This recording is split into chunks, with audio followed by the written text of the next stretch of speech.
పరకాలలో కార్యకర్తల సమావేశంలో కేటీఆర్ మాట్లాడుతున్నారు. ఇప్పుడు లైవ్ చూద్దాం. లేదా 2500 ఎప్పుడు ఇస్తావు? నా బిడ్డకు స్కూటీ ఇస్తాను ఎప్పుడు ఇస్తావు? నా కొడుకుకు విద్యా భరోసా కార్డు ఇస్తాను ఎప్పుడు ఇస్తావు? మా అత్తకు 4000 పెన్షన్ అన్నావు ఎప్పుడు ఇస్తావు? ఒక్క ఫ్రీ బస్సు పెట్టంగానే సరిపోదు, మిగతాయి కూడా పెట్టు. ఎప్పటి నుంచి పెడతావో తారీఖు పెట్టు. అట్లయితే మాట్లాడుతా అనాలి తప్ప అగాధం ఓటేయద్దు, నమ్మి మోసపోవద్దు. నేను మీకు చెప్తా ఉన్నా, ఒకటే కోరుతా ఉన్నా, ఈ స్థానిక సంస్థల ఎన్నికల్లో మన నాయకులందరూ ఇంటింటికి వస్తారు, గ్రామ గ్రామానికి వస్తారు. వాళ్ళని ఆదరించండి, కడుపులో పెట్టుకోండి.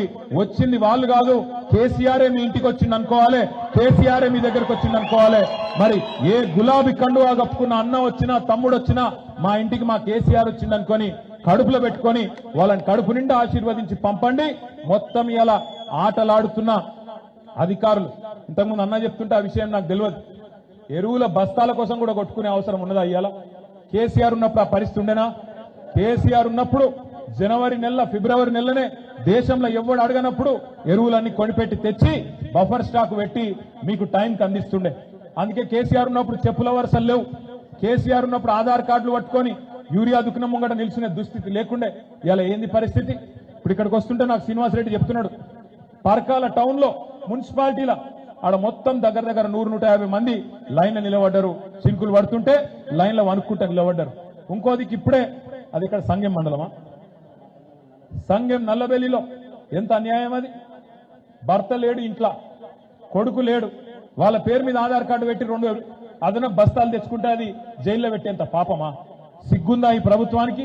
టైంకు యూరియా ఇయ్యలేరు, యూరియా ఇచ్చే ముఖం లేదు, కానీ పెద్ద పెద్ద మాటలు పెద్ద పెద్ద డైలాగులు కొడతా ఉన్నాడు ముఖ్యమంత్రి. 1 కోటి మంది ఆడబిడ్డలను కోటీశ్వరులను చేస్తారట. వాడు కోటీశ్వరులను చేసేది ఉందా కానీ మనకు నెలకు 2500 ఇస్తే వాడే గొప్పోడు. మీరు దయచేసి యాది పెట్టుకోండి, 1 కోటి మందిని కోటీశ్వరులు చేస్తారట ఈయన. ఇక మిగతా మాటలు ఎట్లయితే కోటలు దాటినాయో ఇవి కూడా గట్లనే దాటుతాయి. అందుకే నేను మొన్న సిరిసిల్ల పోయినా, ఆఖరికి ఇది ఒక్క ముచ్చట చెప్పి నేను బంద్ చేస్తా. సిరిసిల్ల పోతే అక్కడ ఒక తాత కలిసిండు, రైతు.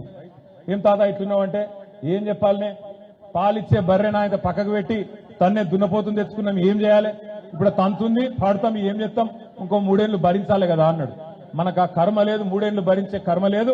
మీరు స్థానిక సంస్థల ఎన్నికల్లో మీరు సరిగ్గా తీర్పునిస్తే, మళ్ళా గులాబీ జెండా ఎగురితే తెల్లారు నుంచి ఇలా నాటకాలు ఆడుతున్న పోలీస్ అధికారులు తెల్లారు నుంచి మరి ప్రభుత్వం కూడా వెంటనే దిగొస్తుంది. పథకాలు అమలు చేయకపోతే ఈ బలుగుతుందని అర్థమైతే ప్రభుత్వం కూడా వెంటనే పనిచేస్తుంది. లేకపోతే గిదే కమిషన్లు, గదే దోపిడి. కాకతీయ టెక్స్టైల్ పార్క్ ఎట్లా దోసుకోవాలి, ఇంకోటి ఎట్లా దోసుకోవాలి, ఇంకోటి ఎట్లా దోసుకోవాలా, అదే పని. ఆఖరికి ఇంకొక మాట చెప్పి నేను ముగిస్తాను. ఇప్పుడే ధర్మారెడ్డి గారు ఒక లెక్కిచ్చిండు. పోయిన ఎన్నికల్లో పరకాల నియోజకవర్గంలో సామాజిక న్యాయం ఎట్లా చేసిండో ధర్మారెడ్డి గారు చెప్తా ఉన్నాడు. పరకాలలో మొత్తం 55 ఎంపీటీసీలు ఉన్నాయి ఈ నియోజకవర్గంలో. ఆనాడు పోయిన ఎన్నికల్లో 55 ఎంపీటీసీలుంటే 32 ఎంపీటీసీల్లో బీసీ సోదరులు నిలబెట్టి 58.15% ఆనాడే రేవంత్ రెడ్డి ఇంకా గాఢ నిద్రలో ఉన్నప్పుడే 58.15% ఎంపీటీసీలలో బలహీన వర్గాలకు పరకాలలో టీఆర్ఎస్ పార్టీ అవకాశం ఇచ్చింది. సర్పంచులు 109 మంది ఉంటే అందులో 49 మంది, అంటే దగ్గర 45% ఆనాడే బలహీన వర్గాల సోదరులకు ఇచ్చి గెలిపించుకున్న పార్టీ టీఆర్ఎస్ పార్టీ. 6 మండలాలుంటే 6 జెడ్పీటీసీలకు గాను 3 మరి బలహీన వర్గాలకు ఇచ్చి 50% బలహీన వర్గాలకు ఇచ్చుకున్న పార్టీ టీఆర్ఎస్ పార్టీ. అట్లాగే ఎంపీపీలు 6 ఉంటే 3 బలహీన వర్గాలకు ఇచ్చుకొని 50%, అంటే ఎంపీటీసీల్లో 58.15%, సర్పంచుల్లో 45%, జెడ్పీటీసీ ఎంపీపీల్లో 50% మనం ఇదివరకే ఇచ్చుకున్నాం. ఇవాళ నువ్వు రిజర్వేషన్ పేరిట డ్రామాలు ఎన్ని చేసినా పరకాలలో ఉన్న లెక్కనే మొత్తం రాష్ట్రం అంతటా కూడా కుడి ఎడమ గంతకే ఉన్నది. ఎప్పటికప్పుడు టీఆర్ఎస్ పార్టీ గతంలోనే బీసీలకు న్యాయం చేసింది, రేపు కూడా చేస్తుంది. స్థానిక సంస్థల ఎన్నికలు ఎప్పుడొచ్చినా తప్పకుండా ఇదే దామాషా ప్రకారం రాష్ట్రం అంతటా కూడా మరి సామాజిక న్యాయం చేసే బాధ్యత కేసీఆర్ గారి సైనికులుగా మాదే అనే విషయం కూడా ప్రభుత్వం మోసం చేసినా మేం మాత్రం మీకు అండగా ఉంటామని చెప్పి మళ్ళొకసారి తెలియజేసుకుంటూ ఈ మంచి కార్యక్రమానికి నన్ను ఆహ్వానించినందుకు తమ్ముడు శ్రీనివాసరెడ్డికి, దీన్ని ఏర్పాటు చేసిన ధర్మారెడ్డి గారికి, ఎక్కడో అక్కడ కూర్చొని దయచేసి మీరు లేచి ఆగం లేకుండా ఆడపిల్లలు ఉన్నారు, జర్రా మీ తమ్ముడు మీరు జరుగురు, ఇప్పుడన్నా జరుగురు, ఇప్పుడు జరుగురు, ఫోటోల తర్వాత జరుగురు.